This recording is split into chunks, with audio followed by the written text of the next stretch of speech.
An entitled Karen takes my seat on an airplane and refuses to move, demanding that I pay her to move. This happened back in 2018. I was a 23-year-old man at the time who usually visited his parents and siblings for Christmas and New Year's because that's the only time I could see them. So I am in the airport waiting to board my flight as I see a woman getting angry because her kids were tired and she wanted to get on the plane. I thought nothing of it and was hoping that she wouldn't sit near me. As I was approaching my seat, I see one mother and two kids in one of my seat. I tell the mother that that's my seat and she is visibly upset at my statement. She snaps back and starts swearing at me. To avoid having a fight on this plane, I grab one of the flight attendants and show her my boarding pass. At that point, the flight attendant asks her to move from my seat politely. This ended up really pissing off the Karen. She raised her voice and started screaming, "I paid for it. I'm not moving." The flight attendant, still being polite, asked to see the boarding pass to check the seats. The entitled Karen pulls out 2 tickets for the seats next to mine. The flight attendant, slightly less kind, says, "Ma'am,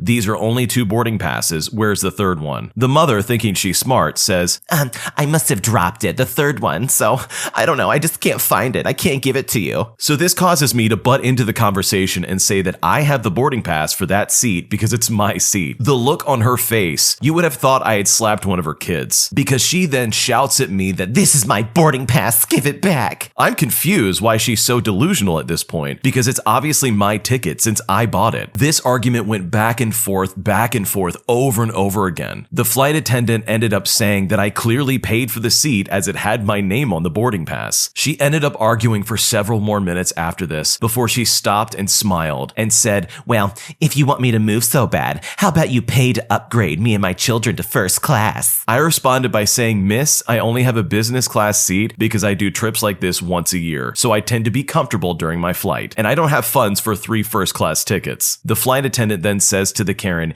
"Either you or one of your children will have to move, or else we will have to remove you from the flight." Then, without holding back, she screeches that I am somehow a danger to her and that I'm gonna hurt her children if I sit next to her. Me and the flight attendant are physically taken back after hearing this. After that, I stopped trying to be nice and I started shouting at her that she needs to get out of my seat and never make those claims against me ever again. The flight attendant tries to calm me down and calls for security. In the end, the Karen and her kid were escorted off the flight and I got the entire row to myself. Flying on a plane is already cramped enough, and the last thing you need is somebody trying to take your seat, especially if it's a business class seat where there's just a little bit more wiggle room. I mean, how insensitive can people be? I'm glad that guy got his seat back, and I'm especially glad that that lady and her kids got kicked off the flight. The full version of this video is on the Am I the Jerk YouTube channel, so check the link in the description for it. And if there are any updates to this story, that's where they'll be. There is also a podcast version of this show on Spotify, Apple Music, or whatever you use. Just search Am I the Jerk. It's perfect for those of you guys that use Spotify or whatever platform you want to listen to podcasts while you're driving or on the bus or drawing or planning to take over the world. So go check out the Am I the Jerk and Am I the Genius podcasts on any of those platforms.